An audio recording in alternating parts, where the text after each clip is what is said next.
തദ്ദേശ സ്വയംഭരണ സ്ഥാപനങ്ങളിലേക്കുള്ള തെരഞ്ഞെടുപ്പ് അടുത്തുകൊണ്ടിരിക്കുമ്പോഴാണ് കേരളത്തിൽ വലിയ രാഷ്ട്രീയ വിവാദം നടക്കുന്നത്. ഈ രാഷ്ട്രീയ വിവാദത്തിനിടയിൽ രണ്ട് കാര്യങ്ങൾ സംഭവിച്ചിരിക്കുകയാണ്. ഒന്ന്, നരേന്ദ്രമോദി ഗവൺമെൻറ്റിന് കൂടി ഈ ഒരു ഇളക്കം വരാൻ അവർ ഡയറക്റ്റ് ഇളക്കം വരത്തില്ല, പക്ഷേ പൊളിറ്റിക്കലായിട്ടൊരു ബുദ്ധിമുട്ട് വരുന്ന രീതിയിലാകുമോ ബീഹാർ തെരഞ്ഞെടുപ്പ് എന്നുള്ളൊരു ചോദ്യമുണ്ട്. അങ്ങനെയാണെങ്കിൽ ബീഹാർ തെരഞ്ഞെടുപ്പ് അങ്ങനെ കൂടി വരരുത്, നരേന്ദ്രമോദിക്കൊക്കെ വളരെ കൃത്യമായി കിട്ടണം എന്നുള്ള നിലയിലൊക്കെ കൂടിയാണ് നമ്മൾ PMCയിലൊക്കെ ഒപ്പുവെച്ചത്. കാര്യം ധർമ്മേന്ദ്ര പ്രധാൻ അവിടെയൊക്കെ പ്രസംഗിക്കുന്നുണ്ട്, ആ കേരളമൊക്കെ ഇങ്ങനെ ദേശീയ വിദ്യാഭ്യാസ നയം നടപ്പിലാക്കുന്നു, അപ്പോൾ അത് വളരെ ഭയങ്കര സംഭവം എന്നൊക്കെ പറഞ്ഞ് പ്രസംഗമൊക്കെ ഇന്നലെ വന്നിട്ടുണ്ട്.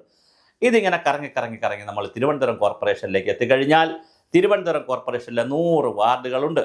ഇപ്പോൾ നമ്മൾ പറഞ്ഞു കേൾക്കുന്ന ഒരു കഥ, രാഷ്ട്രീയ സമവാക്യങ്ങളെല്ലാം മറിയുകയാണ്. UDF കേരള കോൺഗ്രസ് വരുമോ, അത് വേറൊരു ചർച്ചയായിരുന്നു. ലീഗ് LDF പോകുമോ, CPI ഇനിയിപ്പോൾ എവിടേക്ക് പോകും, നമ്മുടെ ഇതിലേക്ക് പോകുമോ, എവിടെ UDF പോകുമോ, അതിനേക്കാൾ വലിയൊരു രാഷ്ട്രീയ നാടകം വരാൻ സാധ്യതയുണ്ട്. ഒരു പൊളിറ്റിക്കൽ അനാലിസിസ് നമ്മൾ നടത്തി നോക്കിയാൽ, ഒരു രാഷ്ട്രീയ വിശകലനം നടത്തി നോക്കിയാൽ CPI ചതിക്കുമോ എന്നുള്ളതാണ്. അങ്ങനെ ഇനി വരുന്ന തെരഞ്ഞെടുപ്പിൽ CPI ചതിച്ചാൽ അവിടെ വീണ്ടും വോട്ട് കിട്ടണം എന്നുള്ള നിലയിൽ ഒരു അന്തർധാര BJPയും CPIയുമായിട്ടുണ്ടോ എന്നുള്ളതാണ്. ഇപ്പോൾ പല വാർഡുകളും തിരുവനന്തപുരത്ത് നോക്കുക, പല വാർഡുകളിലും ഇപ്പോൾ കോൺഗ്രസ് സ്ഥിരമായി ജയിച്ചിരുന്ന പൂജപ്പുര, അവിടെ പിന്നെ BJPയാണ് ഇപ്പോൾ ജയിച്ചുകൊണ്ടിരിക്കുന്നത്. അതിപ്പോൾ വനിതാ വാർഡായി. പക്ഷേ വനിതാ വാർഡായപ്പോൾ ഒരു കുഴപ്പമെന്ന് പറഞ്ഞാൽ കൃത്യമായൊരു വനിതയെ BJPക്ക് കിട്ടിയില്ലെങ്കിൽ അത് ആര് കൊണ്ടുപോകും, അടുത്ത ചോദ്യമുണ്ട്. അങ്ങനെ ഓരോ വാർഡുകൾ എടുത്തു കഴിഞ്ഞാൽ, അതുപോലെ തന്നെ പിന്നെ പാൽക്കുളങ്ങര വാർഡ് അശോകാണ് മത്സരിക്കുന്നത്, അശോക് കുമാറാണ്, അദ്ദേഹം നിരന്തരം നിൽക്കുകയാണ്. ഇനി അദ്ദേഹത്തിനൊരു സാധ്യതയുണ്ടോ, കുരിയാത്തി, ഇങ്ങനെ ഓരോ വാർഡുകൾ എടുത്തു. പിന്നെ തിരുവനന്തപുരത്തെ കേശവദാസപുരം, അതുപോലെ തന്നെ പട്ടം, പരുത്തിപ്പാറയല്ല പട്ടം എന്നൊക്കെ കഴക്കൂട്ടം എന്നൊക്കെ പറയുന്ന വളരെ വ്യത്യസ്തമായ വാർഡുകളിൽ BJP സ്ഥാനാർത്ഥികൾ നേടുമോ എന്നുള്ളൊരു ചോദ്യമുണ്ട്. BJP ഈ CPIയുടെ അടിയിലിടയിൽ കൂടി BJP കുറച്ച് വോട്ടുകൾ പിടിച്ച് കോർപ്പറേഷൻ നിലനിർത്തുമോ എന്നൊരു ചോദ്യമുണ്ട്. വീണ്ടും കോൺഗ്രസിൻ്റെ വിമുക്ത ഭാരതം എന്നുള്ള ചിന്തയിൽ BJPക്കാർ ചിന്തിച്ചാൽ വരുന്ന വർഷങ്ങളിൽ ഞങ്ങൾക്കിപ്പോൾ ഉടനെ ഭരണം വേണ്ട, 2026 പ്രതിപക്ഷവും 36 പ്രതിപക്ഷവും 31 ഇപ്പോൾ UDF തന്നെ ആയിരിക്കും പ്രതിപക്ഷം, 31 ഞങ്ങൾ പ്രതിപക്ഷവും 36 അതായത് 10 വർഷം കഴിയുമ്പോൾ 11 വർഷം കിടക്കുന്ന 2 തെരഞ്ഞെടുപ്പ് കഴിയുമ്പോൾ പിന്നെ വരുന്ന തെരഞ്ഞെടുപ്പിൽ ഞങ്ങൾക്ക് ഭരണപക്ഷം വരാം എന്നുള്ള നിലയിലേക്കൊക്കെയുള്ള BJP വല്ല യുദ്ധവും തുടങ്ങിയിട്ടുണ്ടോ? അങ്ങനെ വല്ല യുദ്ധവും തുടങ്ങുമ്പോൾ അതിൻ്റെ സ്ട്രാറ്റജികൾ വർക്കൗട്ട് ചെയ്യുമ്പോൾ ഇപ്പോഴത്തെ മുഖ്യമന്ത്രിക്ക് ഇതിനകത്ത് എന്താണ് മുഖ്യമന്ത്രിയുടെ റോള്? ഒരിക്കലും BJPക്ക് അനുകൂലമായി പരസ്യമായ നിലപാടെടുക്കാൻ പറ്റില്ല. അതേസമയം പല കാര്യങ്ങളിലും മുഖ്യമന്ത്രി നരേന്ദ്രമോദി ഗവൺമെൻറ്റിന് വഴങ്ങുന്നു എന്നൊരു തോന്നൽ പൊതുവെ കേരളത്തിൽ ഉണ്ടാക്കി വന്നിട്ടുണ്ട്. പ്രത്യേകിച്ച് ഇടതുപക്ഷ ജനാധിപത്യ മുന്നണിയും ഇപ്പോൾ PMCയിൽ ഒപ്പുത്ത കാര്യമെടുത്താലും, അതുപോലെ തന്നെ നേരത്തെയുള്ള വിഷയങ്ങളെടുത്താലും, ഗെയിൽ പദ്ധതി എടുത്താലും, വിവിധങ്ങളെ പദ്ധതികളിലും പ്രോജക്റ്റുകളിലുമൊക്കെ കേന്ദ്ര ഗവൺമെൻറ് പറയുന്നതിന് വളരെ കൃത്യമായി വിനീത വിധേയനായി നിന്നുകൊണ്ട് പിണറായി വിജയൻ മുഖ്യമന്ത്രി എന്നുള്ള നിലയിൽ അദ്ദേഹം നിന്നു കൊടുക്കുന്നു എന്നൊരു വാദമുണ്ട്. അത് വാദമാണ്. അപ്പോൾ ചിലപ്പോൾ നല്ല റിലേഷനിൽ പോയാൽ മാത്രമേ പണം കിട്ടുകയുള്ളൂ, അത് വേറെ കാര്യമാണ്. പക്ഷേ സ്റ്റേറ്റ് സെൻട്രൽ റിലേഷൻ നല്ലതായി പോകണം എന്ന് മുഖ്യമന്ത്രി ആഗ്രഹിക്കുന്നതാണോ നമുക്കറിയത്തില്ല. പക്ഷേ അതിൻ്റെ പൊളിറ്റിക്കൽ ആയിട്ടുള്ള വിവാദം എന്ന് പറയുന്നത്, ഇപ്പുറത്ത് കാണുന്ന പൊളിറ്റിക്കൽ വിവാദം എന്ന് പറയുന്നത് വലിയ അന്തർധാരയാണ് BJPയും CMുമായിട്ടുമുള്ളത്. അത് CPMനകത്തും വലിയൊരു പ്രശ്നമായിട്ടുണ്ട്. അങ്ങനെയാണെങ്കിൽ പഞ്ചായത്ത് തിരഞ്ഞെടുപ്പ് വരുമ്പോൾ ഇതെല്ലാം കൂടി ഉൾട്ടയടിക്കുക എന്ന് പറഞ്ഞാൽ CPI CPM എന്ന് പറയുന്നതിൻ്റെ മുറിവ് ഇനിയിപ്പോൾ ഉണങ്ങിയെടുക്കാനുള്ള സമയമില്ല. മുറിവായി അത് ഇപ്പോൾ, കാരണം മുറിവ് തുടങ്ങി. ഇപ്പം തന്നെ മുഖ്യമന്ത്രി CPI നേതാക്കളെ വിനയവിശത്തിന് വിളിച്ചിരിക്കുകയാണ്. ഞങ്ങളൊരു തീരുമാനമെടുത്ത്, ഞങ്ങളെ യോഗം കഴിയുന്നുമ്പേ നിങ്ങൾക്കൊരു തീരുമാനമെടുത്ത് കളയരുതേ എന്ന് മുഖ്യമന്ത്രി വിളിച്ചു എന്നൊക്കെയാണ് ഇപ്പോൾ ലേറ്റസ്റ്റ് ന്യൂസ്, ഹോട്ട് ന്യൂസായിട്ട് വന്നിരിക്കുകയാണ്, ബിഗ് ബ്രേക്ക് വന്നിരിക്കുകയാണ്. പക്ഷേ അങ്ങനെയാണെങ്കിൽ ഈ തെരഞ്ഞെടുപ്പ്, കാരണം ഈ മുറിവ് ഇപ്പോൾ വലുതായി കൊണ്ടിരിക്കുകയാണ്, ഓരോ ദിവസം കഴിയുന്നു. ഈ വലുതാകുന്ന മുറിവ് കോർപ്പറേഷൻ തെരഞ്ഞെടുപ്പിനിൽ ആർക്കാണ് ഗുണം ചെയ്യുക? BJPക്ക് ഗുണം ചെയ്യുമോ അതോ കോൺഗ്രസിന് ഗുണം ചെയ്യുമോ? വലിയൊരു ചോദ്യമുണ്ട്.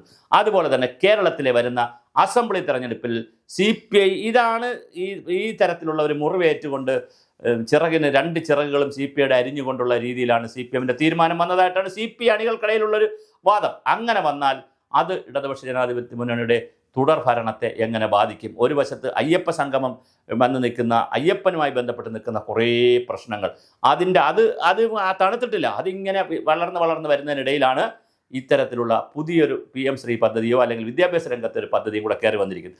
ഇത് രണ്ടും കൂടി പൊളിറ്റിക്കലായി എന്ത് ഗുണമാണ് തിരുവനന്തപുരം കോർപ്പറേഷനിലും കേരള സംസ്ഥാനത്തും കോൺഗ്രസിനും BJPക്കും കിട്ടുക എന്നുള്ളതും വലിയ ചർച്ചാ വിഷയമായിട്ടുണ്ട്. അങ്ങനെ വരുമ്പോൾ തിരുവനന്തപുരം BJP കൊണ്ടുപോകുമോ? ഒരു 8-10 സീറ്റെങ്കിലും ഇപ്രാവശ്യം BJP പിടിക്കുമോ? അത് BJP CPMൻ്റെ വോട്ടുകളെല്ലാം കൂടെ കോൺഗ്രസിൻ്റെ വോട്ടുകളെല്ലാം കൂടെ BJP പിടിച്ചുകൊണ്ട് പോയതിനു ശേഷം വീണ്ടും CPM അധികാരത്തിൽ വരുമോ? അങ്ങനെ കോൺഗ്രസിനെ ഒന്ന് തളർത്തിയതിനു ശേഷം പ്രതിപക്ഷ സ്ഥാനത്തിൻ്റെ ഒരു റോൾ എടുക്കാൻ BJP കയറി വരാൻ പറ്റുമോ? ഇതൊക്കെ കേരളത്തിൽ നടന്നുകൊണ്ടിരിക്കുന്ന വിവിധങ്ങളായ രാഷ്ട്രീയ വിശകലനങ്ങളാണ്. ഇതെല്ലാം സംഭവിക്കുകയാണ് ഇവിടെ. BJP CPM ബാന്ധവം വരുമോ? അങ്ങനെയാണെങ്കിൽ LDFിലേക്ക് പരസ്യമായി ലീഗ് വരുമോ? CPI പരസ്യമായി UDFിലേക്ക് പോകുമോ? ഇപ്പോൾ CPIയുടെ ഒരു പരിമിതി പഞ്ചായത്ത് തെരഞ്ഞെടുപ്പിന് മുമ്പ് ബാർഗെയിൻ ചെയ്ത് സീറ്റുകളൊക്കെ വാങ്ങിച്ച് പോകാനുള്ളൊരു സമയമില്ല. അതിൻ്റെ ഒരു പ്രശ്നമുണ്ട്. പക്ഷേ അത് കഴിഞ്ഞാൽ അസംബ്ലി തെരഞ്ഞെടുപ്പ് വരികയാണെങ്കിൽ കുറച്ച് സമയമുണ്ട്. ആ സമയത്തിനിടയിൽ ഒരു ബാർഗെയിനിങ് ഒക്കെ നടത്തി ഒരു വിലപേശലൊക്കെ നടത്തി CPI UDFിലേക്ക് പോകുമോ? അല്ലെങ്കിലും ചില CPI നേതാക്കൾ പറഞ്ഞിരുന്നു കോൺഗ്രസിലേക്ക് പോകുന്നതുകൊണ്ട് കുഴപ്പമില്ല, ഇന്ത്യ മുന്നണിയല്ലേ, നമ്മൾ കോൺഗ്രസുമായി ബന്ധപ്പെട്ടിരുന്നതുകൊണ്ട് കുഴപ്പമില്ല എന്ന് പറയുന്നത് മാത്രമല്ല, CPI രാജിവെക്കുന്ന ഒരുപാട് പേരും ചെന്ന് കയറുന്നത് കോൺഗ്രസിലേക്കാണ് എന്നുള്ളതും തിരുവനന്തപുരത്തെയും കേരളത്തിലെയും വലിയൊരു രാഷ്ട്രീയ വിശകലനമായി നിൽക്കുന്നുണ്ട്. അപ്പോൾ BJP നേടുമോ? CPM നേടുമോ? CPIക്ക് എന്ത് സംഭവിക്കും? കോൺഗ്രസ് ഇതിൽ എവിടെ നിൽക്കുന്നു? അതൊരു വളരെ പ്രധാനപ്പെട്ട വിഷയമാണ്. കോൺഗ്രസ് ഏത് ഭാഗത്തിലേക്ക് കൊണ്ടുപോകും? ഇതിൻ്റെ ഇടയിൽ കൂടെ നിന്നിട്ട് പാർലമെൻറ്റ് തെരഞ്ഞെടുപ്പിന് 2 പ്രാവശ്യവും ഈ BJP ഒക്കെ അടിയുണ്ടാക്കിയെങ്കിലും ശബരിമല വിഷയത്തിലൊക്കെ BJP ഒരുപാട് വിയർത്തു. നമ്മൾ കണ്ടതാണ്. K. സുരേന്ദ്രൻ അടക്കം ഒരുപാട് പ്രാവശ്യം അടികൊള്ളുകയും ജയിലിൽ കിടക്കുകയൊക്കെ ചെയ്തു. അങ്ങനെയൊക്കെ ചെയ്തിട്ടും അതിൻ്റെ റിസൾട്ട് അടിച്ചുകൊണ്ട് പോയത് കോൺഗ്രസ്സാണ്. 2 പ്രാവശ്യവും കോൺഗ്രസ്സിനാണ് മെച്ചം കിട്ടിയത്. ശബരിമല വിഷയത്തിൻ്റെ സമയത്ത് മെച്ചം കിട്ടി, അല്ലാത്ത സമയത്തും കിട്ടി. 2 പ്രാവശ്യവും കോൺഗ്രസ്സിനാണ് പാർലമെൻറ്റിൽ മെച്ചം കിട്ടിയത്.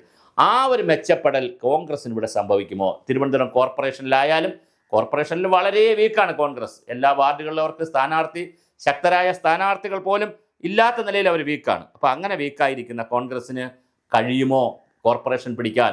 100 സീറ്റിൽ പിടിച്ചില്ലെങ്കിൽ വനവാസത്തിന് പോകുമെന്ന് സതീശൻ പറയുന്നു. 100 സീറ്റ് പിടിക്കാൻ കഴിയുമോ?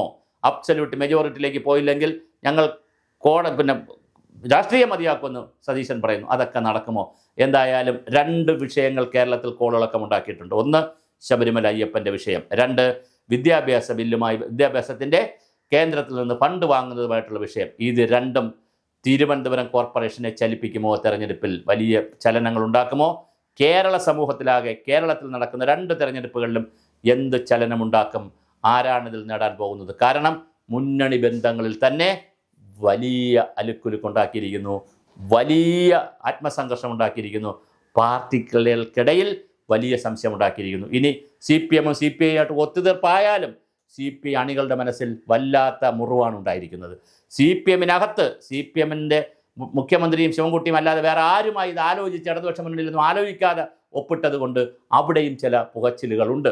MA ബേബിയൊക്കെ ഒറ്റപ്പെടുത്തി അല്ലെങ്കിൽ MA ബേബിയൊക്കെ നിസ്സഹായനായി നിർത്തി എന്നുള്ള ഒരു ഒറ്റപ്പെടൽ അവിടെ സംഭവിക്കുന്നുണ്ട്. ഇപ്പോൾ ഇത് കേരളത്തിൻ്റെ രാഷ്ട്രീയ രംഗത്തിൻ്റെ അന്തർനാടകങ്ങളാണ്.